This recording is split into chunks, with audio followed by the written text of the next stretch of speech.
Okay. What are you doing? What was that?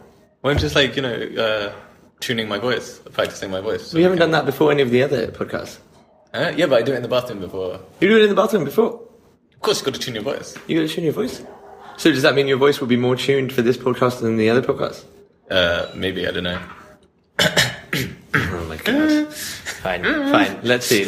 All right. Good evening. Welcome to Karl Marx Does the Washing Up, where we ponder ludicrous metaphysical nonsense in the time it takes to make 2, 5, 10, 5 microwave meals. Wait, where are those microwave meals from? Huh? Where are those microwave meals from? Tesco's. Your voice is really tuned. It takes around 21 minutes. Yeah, probably. Without the stuttering. I'm Shy Telly. And I'm Ilyas and Shy. And today we're actually coming to you from a church cafe. Yeah.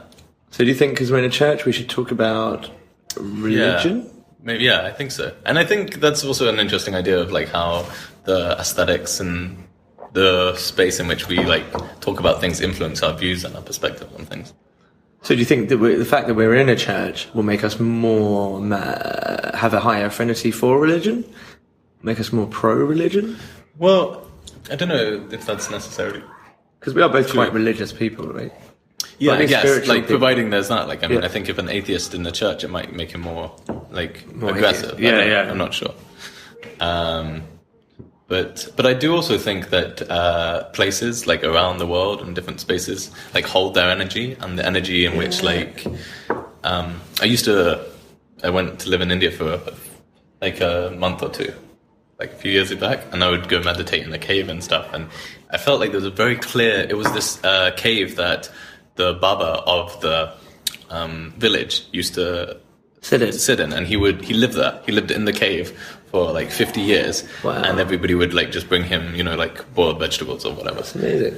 And he just meditated there. And I really felt some kind of energy, something very powerful in that space. Do you think it was his urine and feces?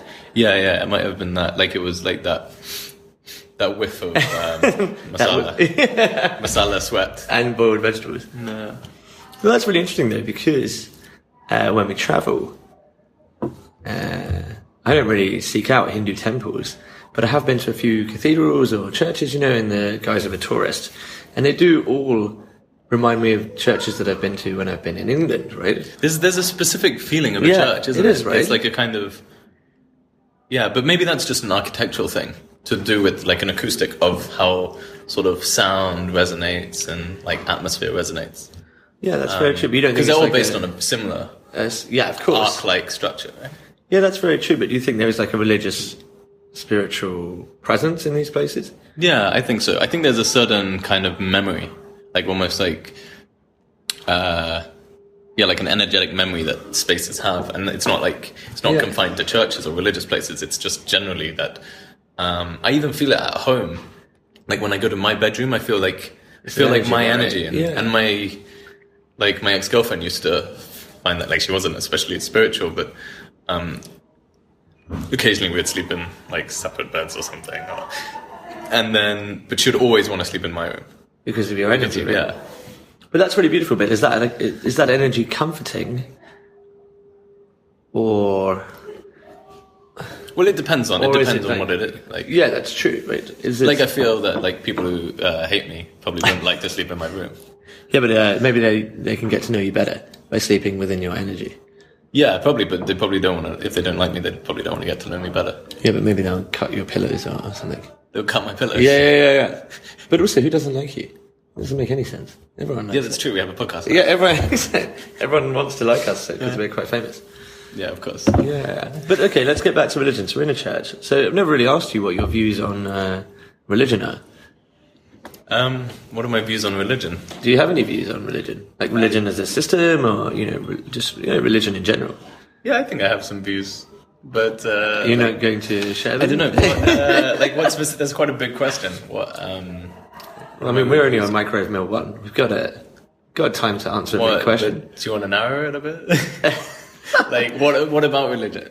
So, okay, fine. So if that's a big question, what does it mean to you? And also, where would you start? Like, wherever you start, I can narrow it down from. Well, for me, surely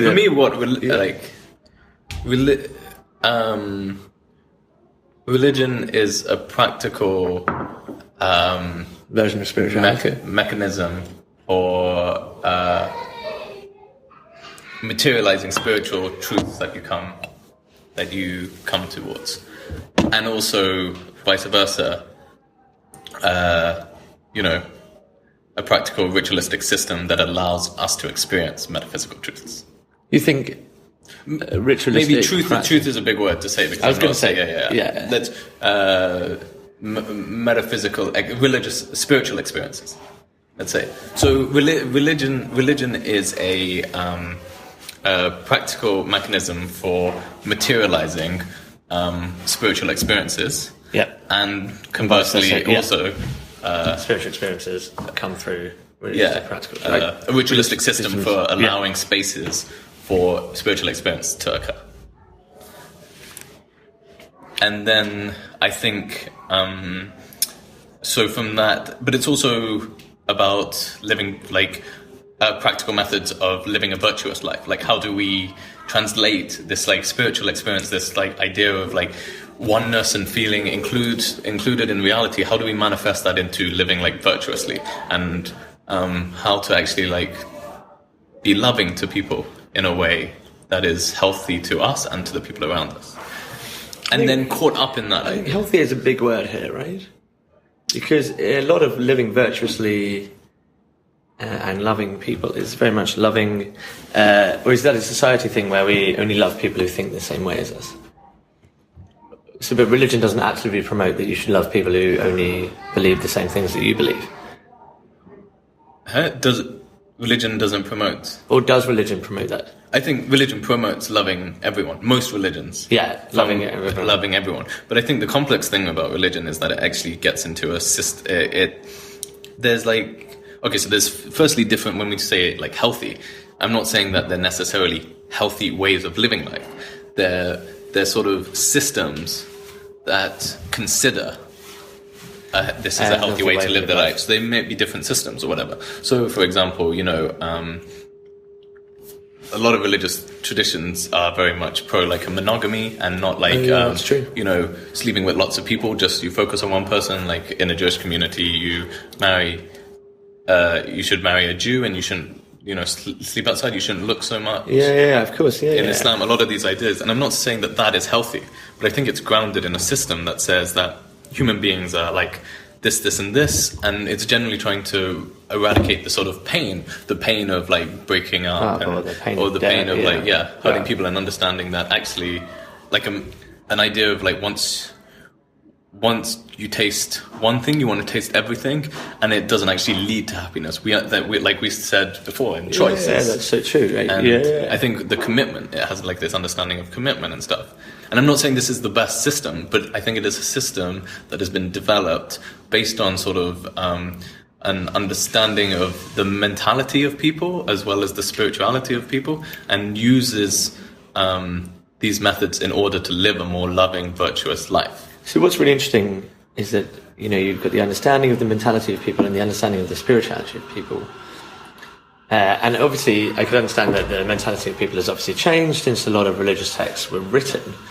But do you think the spirituality of people has changed since a lot of the religious texts were written? Are we still having the same spiritual experiences that they had back then? So I think Bhagavad Gita was written, or when the Bible was written, or anything like that. Do you think we've spiritually evolved since then? I don't know if we've. I think the essential texture and quality of a spiritual experience remains fairly the same. Fairly the same. Which is why those texts are still applicable now. Yeah. A lot of people focus on how mentally we're not the same as we were back then, but spiritually we are.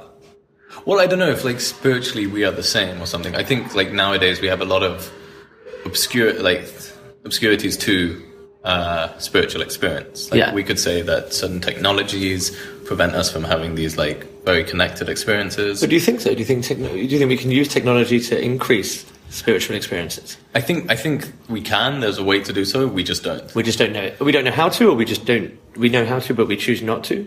Yeah. Well, Yeah, I think we get caught up in it. Depends what you like define as technology and stuff, and how we. I think there's a balance of certain things and the balance in which we engage in technology. So if we take like a church, you could say a church enables a cultivation of a spiritual experience and of a spirituality in itself.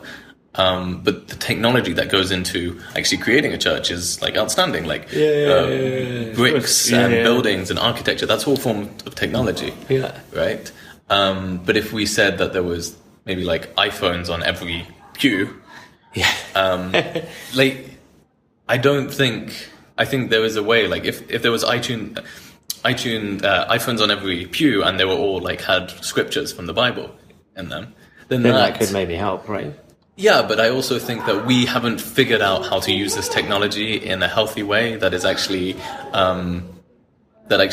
cultivates the spirituality, because I feel we get lost in the form, the phone and the technology, and we shut out like a connection, a human connection and an atmospheric connection.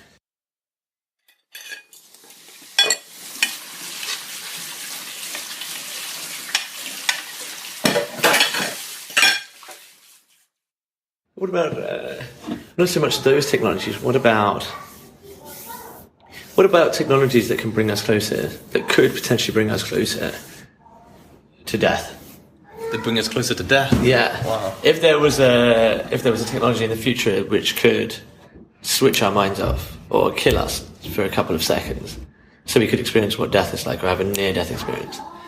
So I actually watched an interview with somebody, I can't remember who, that says this is possible. So there was because what I find quite outstanding is that a lot of people talk about near-death experiences, and I've got friends who have had near-death experiences, and their experience of it is all like outstandingly similar.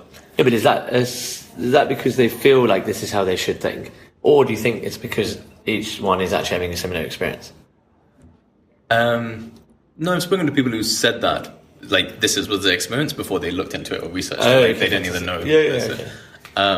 But then, I watched this interview and they were saying, well, this is just like when you're undergoing a certain amount of surgery or therapy or something, there's a certain overload, neurological like overload. Overload, right? Yeah, that creates this like thing. A euphoria. Yeah, and he says, like, we can create this experience, this near-death experience, by just feeding in certain stimuli into the brain and just like through just an electronic current to create this experience. That sounds like it'd be quite addictive.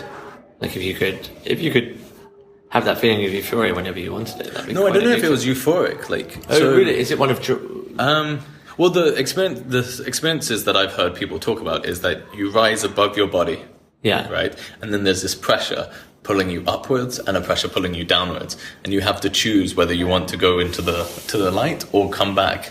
And then there's like sometimes they come back because of guilt, that they feel like they like my mum would miss me too much, or I need to miss them too much. I need to fulfill some potential or fulfill something. And then there's this other thing about like the light, like journeying toward the tunnel. But I don't know if I think there is. Yeah, they do talk about a sense of peace, and there's a peace beyond. But then, and you bring that sort of peace into life. Like this is, I saw death. I realized I wanted to come back to life, but I see death in a beautiful way now. So I feel like that choice though would anger a lot of people, right? If you chose to die, because in the same way that suicide ultimately angers a lot of people. Even if we can see the reasons why people did it, it often does cause us anger. So if there's this choice in death, where it sounds selfish, right? It sounds selfish, right? Yeah. So does religion help us understand selfishness? Does religion help us understand selfishness? Is that one of its primary purposes? In what regard? In that I'm choosing to die, maybe because that will bring me closer to God. Does that help? And then you could maybe look into some religious textures and find comfort in that decision that I made. When I'm choosing to die. Yeah. Because it helped me find God. I think most religions are quite anti-suicide, right? No, that's very true. But they do help us understand man's selfishness. Yeah, and I find, but also man's generosity.